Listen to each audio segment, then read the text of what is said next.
Assalamualaikum warahmatullahi wabarakatuh. Saya Esti Apriliani, NPM 110219998, kelas HSC, Prodi Hukum Ekonomi Syariah, Fakultas Syariah, Universitas Islam Bandung. Tujuan saya membuat video ini adalah untuk memenuhi salah satu tugas metode studi Islam.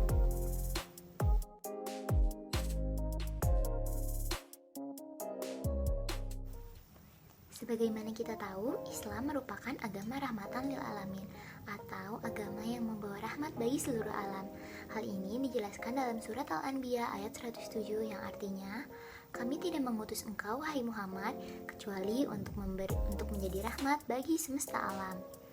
Nah, dari ayat tersebut jelas bahwa Islam merupakan pembawa berkah kepada seluruh manusia tanpa terkecuali, baik individu yang berstatus muslim maupun bukan. Pada dasarnya, umat manusia akan menyadari bahwa Islam merupakan agama yang membawa penuh kedamaian. Hal ini hanya dapat dirasakan bagi mereka yang telah mendapatkan hidayah atau petunjuk dan bimbingan dari Allah Subhanahu wa Ta'ala.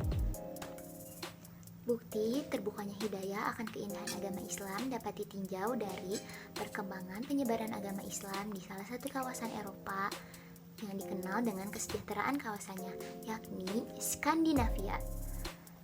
Secara khusus, saya akan mengulas perkembangan Islam di Swedia yang merupakan salah satu dari 5 negara Skandinavia lainnya, yakni Denmark, Norwegia, Islandia, dan Finlandia yang berhasil mengimplementasikan konsep negara kesejahteraan atau welfare state di negara masing-masing. Menurut Borrell dan Gertner, di era globalisasi seperti ini, agama Islam masuk ke Swedia secara signifikan dimulai dari tahun 1950-an. Yakni di mana ketika para imigran yang berasal dari Palestina masuk ke Swedia yang mengalami pengusiran oleh pemimpin Israel. Namun jauh sebelum itu, sejarah mencatat bahwa Islam masuk ke kawasan Skandinavia, khususnya Swedia, dimulai sejak abad ke-18, yakni pada saat Swedia dipimpin oleh Raja Charles XII yang mempunyai hubungan khusus dengan Kekaisaran Islam Turki yang dipimpin oleh Khalifah Ottoman.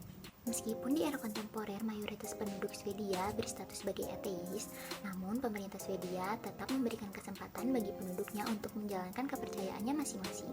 Begitu pula dengan umat muslim Swedia yang meskipun tergolong dalam kelompok minoritas, namun tetap diberikan kebebasan dalam beribadah oleh pemerintah Swedia.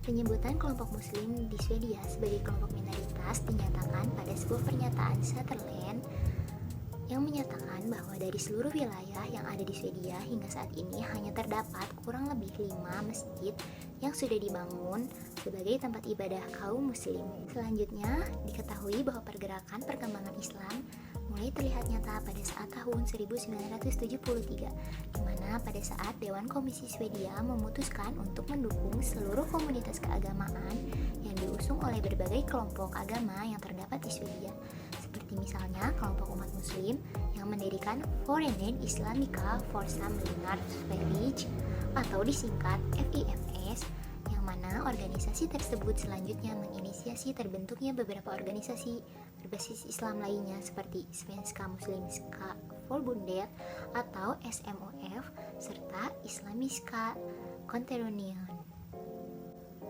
Beralih pada pembahasan mengenai kebijakan luar negeri pemerintah Swedia terkait dengan kebijakan free movement dan keterbukaan terhadap pengungsi serta pencari suaka, diketahui bahwa di antara tahun 1987 hingga 1999 terdapat lebih dari 143.000 orang imigran yang masuk ke wilayah Swedia.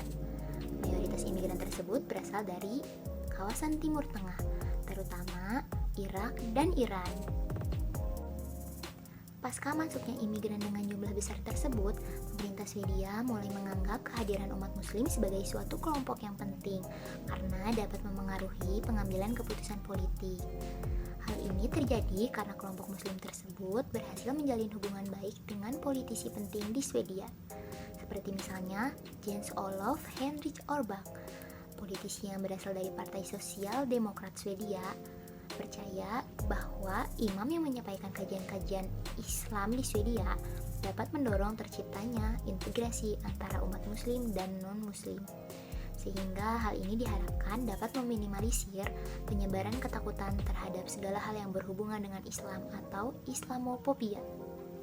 Beberapa perwakilan umat muslim Swedia berusaha masuk ke dalam perpolitikan domestik dengan tujuan untuk mewarnai dunia politik Swedia yang selama ini didominasi oleh kaum non-muslim. Upaya tersebut ditujukan melalui pendirian Politik Islamic Samling atau Partai Politik Muslim pada tahun 1999. Sementara itu, di antara 349 anggota Dewan Parlemen Swedia, 3 di antaranya merupakan seorang muslim. Hal ini cukup membuktikan bahwa walaupun kaum muslimin di Swedia merupakan kaum minoritas, namun mereka tetap dapat berkontribusi dalam sektor domestik Swedia. Selanjutnya beralih pada imigran yang datang pada tahun 1970-an. Diketahui bahwa selain Palestina, Irak, dan Iran, para imigran tersebut juga datang dari beberapa negara Islam lainnya seperti Lebanon, Maroko, Suriah, Tunisia, dan Pakistan. Mayoritas imigran muslim tersebut dapat dijumpai dalam kelompok besar di 3 kota di Swedia, yaitu Stockholm, Malmö, dan Gothenburg. Sekian yang dapat saya sampaikan. Semoga bermanfaat. Wassalamualaikum warahmatullahi wabarakatuh.